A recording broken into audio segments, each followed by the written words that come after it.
Madam, पहले तो मैं वजीर आजम की इस बात की मजम्मत करता हूं और उनको बताना चाहूंगा कि जिना के बारे में उन्होंने जो कहा था, हम तो जिना के सख्त मुखालिफ है, इसलिए भारत को अपना वतन माने। मगर 42 में आपके प्यारे वीर और जिना की पार्टी ने नॉर्थ वेस्ट फ्रंटियर, सिंध और बंगाल में मिलकर हुकूमत चलाई और उस हुकूमत ने 1.5 लाख हिंदू और मुसलमानों को अंग्रेजों की फौज में शामिल कराया ताकि वो लड़े। तो किसी शायर ने अच्छा कहा था वजीर आजम के बारे में कि फरेब देकर जमाने को पारसा ना बनिए, इन्हें कहो कि वो बंदा बने खुदा ना बने, अमीर शहर यही चाहता या हजरत कि हमारी चीख गले में रहे सदा ना बने। दूसरी बात मैडम, हमारे वजीर दिफा जनाब राजनाथ सिंह साहब ने बड़ा ही अजीब व गरीब और तकलीफ दे बात कही उम्मुल मोमिनीन के बारे में और उम्मुल किताब के बारे में। उम्मुल मोमिनीन उनको कहते हैं जो हमारे प्रॉफिट मोहम्मद सल्लल्लाहु अलैहि वसल्लम की वाइफ हैं। वो हम तमाम मुसलमानों की माँ, हम उनको तस्वुर करते हैं, मगर हम उनकी इबादत नहीं करते। हम अपनी माँ की इबादत नहीं करते। उम्मुल किताब कुरान है, हम कुरान की इबादत नहीं करते। कुरान अल्लाह का भिजा हुआ कलाम है। तो उसके बारे में भी शायर ने अच्छा कहा कि खबर नहीं जिन्हें अपने दीन और मजहब की, हमें वो दीन का मतलब सिखाने निकले हैं। अहम बात यह है कि मैडम, हमारे मुल्क का आइन का इस लफ्ज से आगाज होता है वी द पीपल। इसका आगाज भारत माता के नाम से नहीं होता है। हमारे संविधान का जो प्रियम्बल है वो क्या कहता है? Liberty of thought, expression, belief, faith and worship.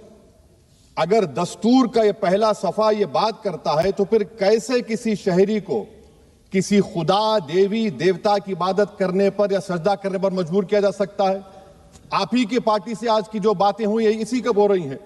हमारे कॉन्स्टिट्यूंट असेंबली में मैडम एक मोहतरमा थी रोहिणी कुमार चौधरी ने एक तजवीज दी थी कि प्रियम्बल में किसी देवी के नाम से शुरू हो। उन्होंने खास तौर से वंदे मातरम का जिक्र किया मगर उसको कबूल नहीं किया गया। फिर केवी कामत साहब ने एक तजवीज दी कि इट्स सिटीजन्स को बदलकर हर सिटीजन्स किया जाए और खुदा के नाम से शुरू किया जाए। वो तरमीम को मुस्तरद कर दिया गया। हमारे संविधान का उसूल यह है कि भारत क्या है, उसकी अवाम है, अवामी कानून की मुसन्निफ है, अवाम की मर्जी से सबसे बालातर है, अवामी हाकिम है। मुल्क किसी खुदा, देवी, देवता, मजहबी इलामत के नाम से नहीं चलता, ना मुल्क किसी एक मजहब की मिल्कियत है। इसीलिए बाबा साहब अम्बेडकर ने क्या कहा था? उन्होंने मदर इंडिया के नजरिए को मुस्तरद किया। बाबा साहब ने एक नई इस्तिलाह वजह कर दी और कहा कि भैक्षित भारत, ये बाबा साहब अम्बेडकर ने कहा। अब मैडम, अगर मजहबी आजादी इस आइन का बुनियादी उसूल है तो सवाल यह पैदा होता है कि उस वक्त हमारे जो कॉन्स्टिट्यूंट असेंबली के प्रेसिडेंट थे जनाब राजेंद्र प्रसाद साहब ने किस बुनियाद पर वंदे मातरम को कौमी तराना करार दिया? ना तो कोई सेक्यूर रेजोल्यूशन है इसके बारे में। मैडम, मैं आपको बताना चाहूंगा कि जुडिशरी क्या कहती है। बीजू इमैनुअल केस है 1986 का, जिसमें जिहोवा विटनेस ने कहा कि मैं नेशनल एंथम के वक्त खड़े रहूंगी, पढ़ूंगी नहीं। सुप्रीम कोर्ट ने कहा कि उसने कोई गुनाह नहीं किया। वहीं एक 2017 का केस है अश्विनी उपाध्याय का केस सुप्रीम कोर्ट का, उन्हें कहा गाइडलाइंस दिए जाएं वंदे मातरम पर, सुप्रीम कोर्ट ने नहीं कह दिया। फिर आप आ जाइए madam, prevention of insult act national 1971, इसमें नेशनल सॉन्ग नहीं है, सिर्फ नेशनल एम्बलम और आपका नेशनल एंथम है। फिर आप आ जाइए 40th अमेंडमेंट आर्टिकल 51A 76 में पास हुआ, उसमें भी इसका कोई जिक्र नहीं है। मैडम, मैं आपके सामने बताना चाहूंगा कि हमारा भारत एक इसका मजमुआ क्या है। इसमें हिंदू है, मुसलमान है, सिख है, ईसाई है, जैन है, एथिस्ट है, मेहनतकश है, किसान, गरीब, मजलूम और दलित है। मगर अगर जो तकारीर आज हमने यहां पर सुनी और बाहर जो सुनते हैं, अगर भारत को देवी कहने और उसके आगे सजदा करने, तो दरअसल कौम परस्ती को, वतन से मोहब्बत को मजहब में तब्दील कर रहे और फिर यहां पर बोल रहे कि अगर भारत में रहना है तो वंदे मातरम गाना पड़ेगा। भाई, ये तो संविधान के खिलाफ है, सुप्रीम कोर्ट के जजमेंट के खिलाफ है। अगर वंदे मातरम मैडम कौमियत का मियार है तो फिर सवाल यह है कि हजरत मोहानी की कौमियत क्या थी जिसने इनकलाब जिंदाबाद का नारा दिया? अगर यूसुफ मेहरली ने quit India, Simon go back का नारा दिया तो उसकी कौमियत क्या थी? अगर हैदराबाद से मौलवी अलाउद्दीन जो मक्का मस्जिद का पहला मुजरिम है काला पानी में, और तुलेबाज खान जो मारकर लाश को लटका दिया गया था हैदराबाद में 8 दिन तक, उसकी कौमियत क्या थी? अगर इनायतुल्लाह काफी जो जिहाद का फतवा अंग्रेजों के खिलाफ दिया मुरादाबाद में, जब उनको 2 दिन में फांसी की सजा दी गई, और जब फांसी की सजा के ओर जा रहे हैं तो इनायतुल्लाह मौलाना काफी की जबान पर क्या था? वो रसूलुल्लाह हमारे प्रॉफिट की नात पढ़ रहे थे। क्या पढ़ रहे थे? कोई गुल बाकी रहेगा ना चमन रह जाएगा, पर रसूलुल्लाह का दीन हसन रह जाएगा। तो उनकी कौमियत क्या थी? माल्टा की जेल में महमूदुल हसन, हुसैन अहमद मदनी 6 महीने माल्टा की जेल की ग्राउंड में पड़े रहे, उनकी कौमियत क्या थी? अल्लामा फजले खैराबादी का वो सेल काला पानी का पुकार कर इनसे पूछ रहा है, जो वहीं पर मर गए, खबर वहां पर है, बताओ मेरी कौमियत क्या थी? मैडम, मैं एक मुसलमान हूं, मैं इस्लाम को मानने वाला बावकार इंसान हूं, और मेरे मजहब की बुनियादी तालीम तौहीद है, ला इलाहा इल्लल्लाह, नहीं है कोई खुदा सिवा अल्लाह के। और कुरान में अल्लाह क्या बोल रहा? इय्याका नाबुदु इय्याका नस्तईन, तुम मेरी इबादत करो, मुझे मानो। मुझे कहां से मिल रहा? आर्टिकल 25 से मिल रहा है। मुझे कहां से मिल रहा है? Liberty of thought, expression, belief, faith and worship से मिल रहा है। तो इसको जोड़ना ये बहुत ही खतरनाक होगा। और हमारे प्रॉफेट मोहम्मद सल्लल्लाहु अलैहि वसल्लम जब मदीने को गए तो उन्होंने उस वतन के लिए दुआ की, कहा कि अल्लाह मदीने की मोहब्बत हमारे दिलों में और इजाफा कर दे, मक्के से ज्यादा कर दे।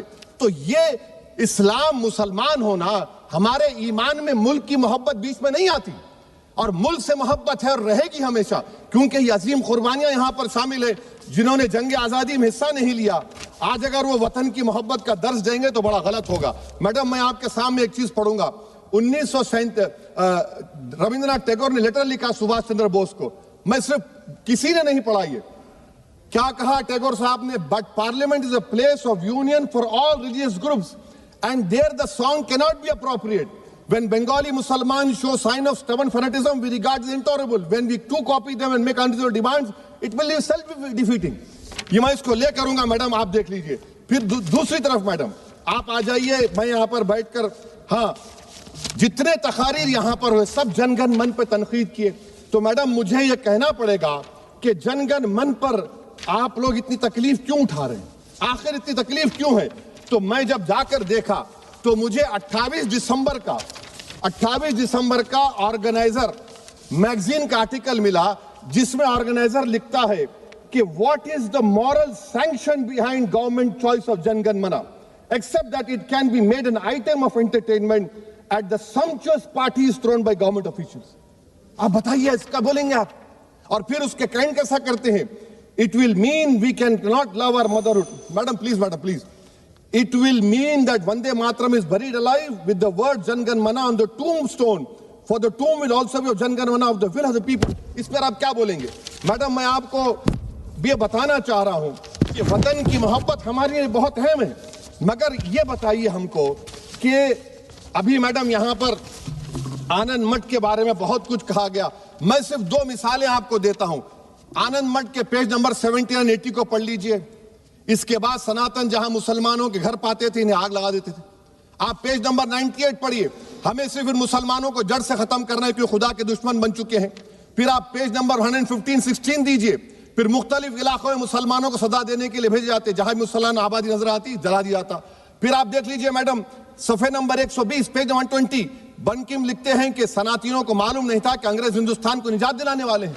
ये आप क्यों कर रहे हैं? अब आप मैडम, मैं आपको पेपर्स दे कर दूंगा। मैडम, भारत में हमारी आजादी इसलिए आई और बरकरार रही कि हमने मुल्क और मजहब को एक चीज नहीं बनाया।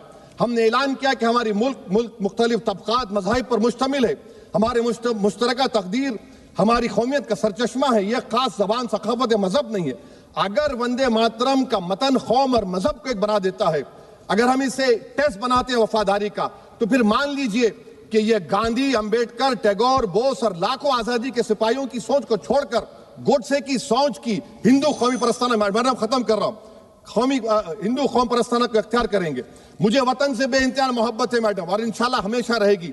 मगर बावजूद इसके कि मेरी मस्जिद, मेरी इबादत गाह, मेरे कपड़े, मेरे कारोबार पर हमले होते, मगर मैं फिर भी कहता हूं कि वतन मेरा, हर वतन को हम छोड़कर नहीं जाएंगे। मगर हुब्बुल वतनी का क्या मुतालबा है? हुब्बुल वतनी ये कहता है कि वतन से मोहब्बत है तो जुल्म को खत्म करो, गरीबी को खत्म करो, बेरोजगारी को खत्म करो, जबर का खात्मा करो, अमन का गहवारा बनाओ, पाकिस्तान की दहशतगर्दी को खत्म करो, एक्सप्लॉयटेशन को रोको, शरारत को रोको, मुल्क के खिलाफ की जाने वाली साजिश खत्म करो।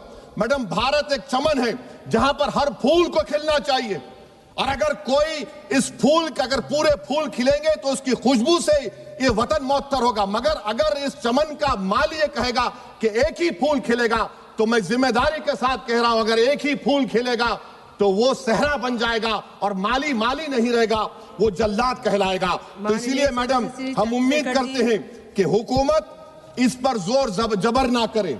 मेरा राइट है, यकीनन मैं जानता हूं कि आजादी के लड़ाई में वंदे मातरम का नारा था, मगर अगर आप इसको जबर करेंगे तो ये संविधान के खिलाफ है। वफादारी का सर्टिफिकेट हमसे मत लीजिए मैडम, खत्म कर रहा हूं। वफादारी का सर्टिफिकेट हमसे मत लीजिए।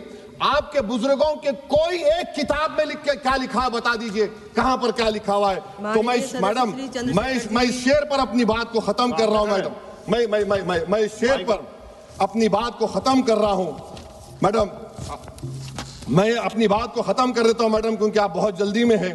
कि भारत जिंदाबाद, हिंदू मुसलमान जिंदाबाद, दलित जिंदाबाद, ईसाई जिंदाबाद, आदिवासी जिंदाबाद, जो किसी खुदा को नहीं मानते वो भी जिंदाबाद, और मैडम सब पिछड़ा सब आ गया इसमें। तो हम उम्मीद करते कि इस रूह को आप समझेंगे, अगर आप सिर्फ अपनी आइडियोलॉजी को लेकर चलेंगे। और आखिर में मैडम, जनाब बंकिम चंद्रा साहब के बारे में मैं आपके सामने डॉक्यूमेंट लेकर रहा हूं कि उन्होंने बीए का एग्जाम पास नहीं किया था, 7 मार्क्स से फेल हो गए थे, ये भी रख रहा हूं।